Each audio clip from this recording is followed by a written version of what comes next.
people who have visited him and met him will not see any story whatsoever in the story which is being shared and reported by major news media around the world. Number one, the incident happened in February 28. Why the news is going viral now after 5 weeks, that itself is a question. Number two, if you have met His Holiness Dalai Lama, having worked with him for 10 years, I've been with him in many public events.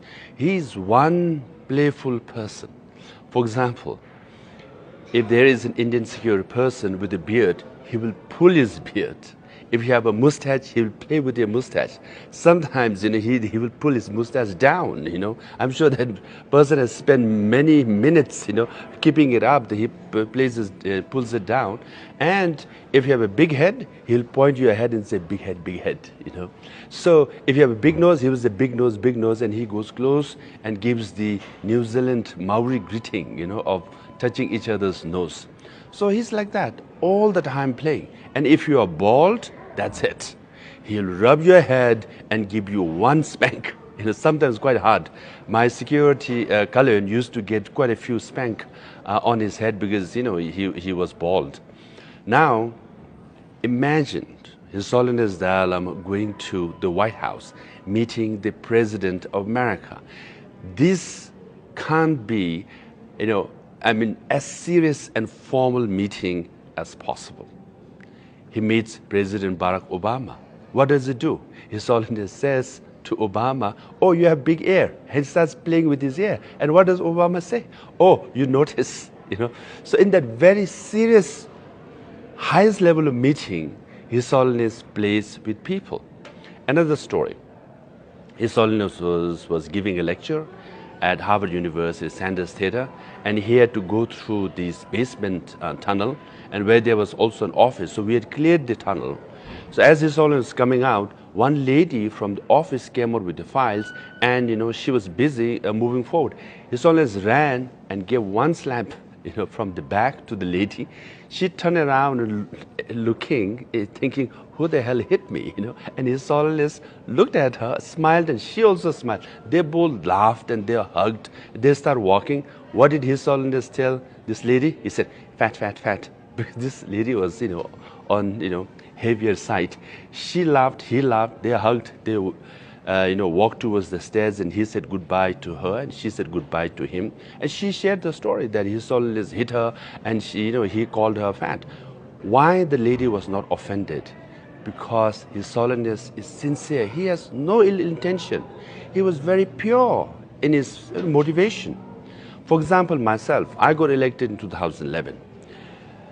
In front of thousands of people, I think 50,000 people, His Holiness was giving a speech. At the end, he introduced me. He said, oh, now we have a new leader.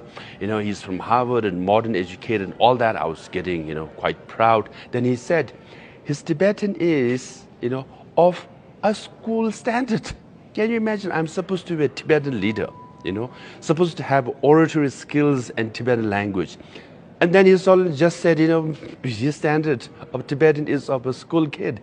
Everybody laughed, I was embarrassed, right? But what did I do? Did I feel anything bad towards His Holiness? No. Why? Because he's pure, he's sincere, he has no ill intention at all. I laughed with him. I was embarrassed. I wish he would be a little more politically correct with me in front of these people. But no, that's His Holiness for us, right?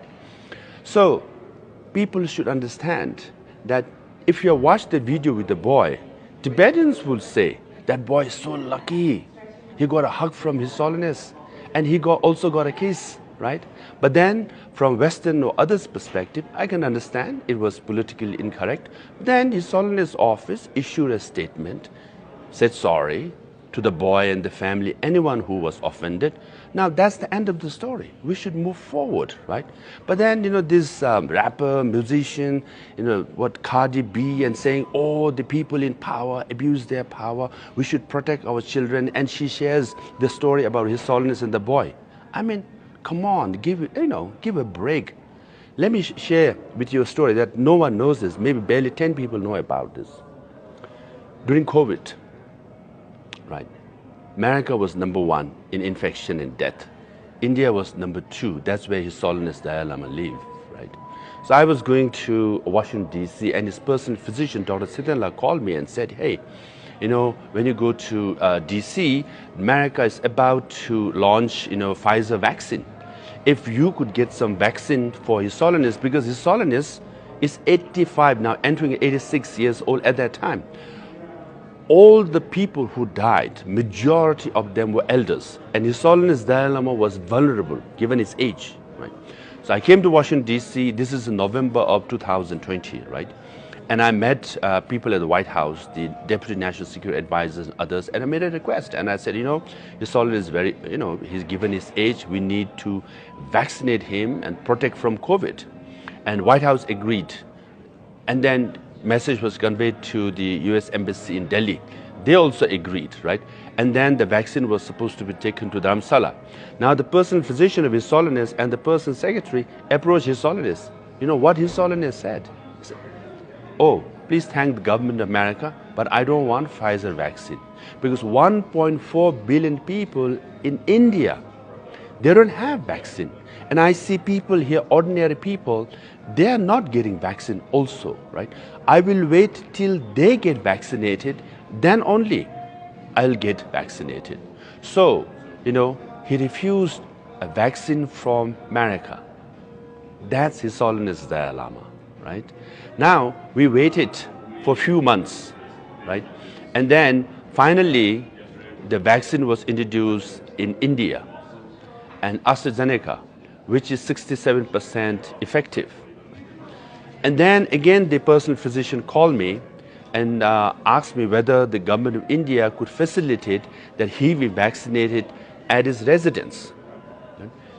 And I made the request to the Health Secretary in Delhi, Health Minister of Himachal and Health Secretary, and they all agreed, right? And the CMO, or the Chief Medical Officer of Dharamsala, was informed. And then, next day, the personal physician went to His Holiness and said, Your Holiness, the COVID vaccine will be given to you at your residence, right? What did His Holiness say? His Holiness said, why should I get a special treatment? I should go down to the hospital where all the people get their vaccine. So he went to the local hospital, like ordinary Tibetans and Indians, and got vaccinated, right? So that's His Holiness. He never used his personal popularity in influence. Far less than that. Even vaccine was offered by America. Even when he was offered to get vaccinated at his residence, he said, no, I will go down to the local hospital. So Tibetans know about it, right? Buddhists know about it. All the people around His Holiness know about it, that he is sincere. He is for us the Buddha of compassion, right? So I hope people around the world will understand through the stories, because of my personal experience, right? And put it in proper context whenever you talk about His Holiness the Dalai Lama. Lastly, major media have covered these story, and then it's time to move on. But also, you are showing concern about children, which is fair. What about 1 million Tibetan children who are forcibly removed from their homes in nomadic families, farming families in Tibet, and they are forced to study in boarding school in urban areas where they are taught in Chinese language?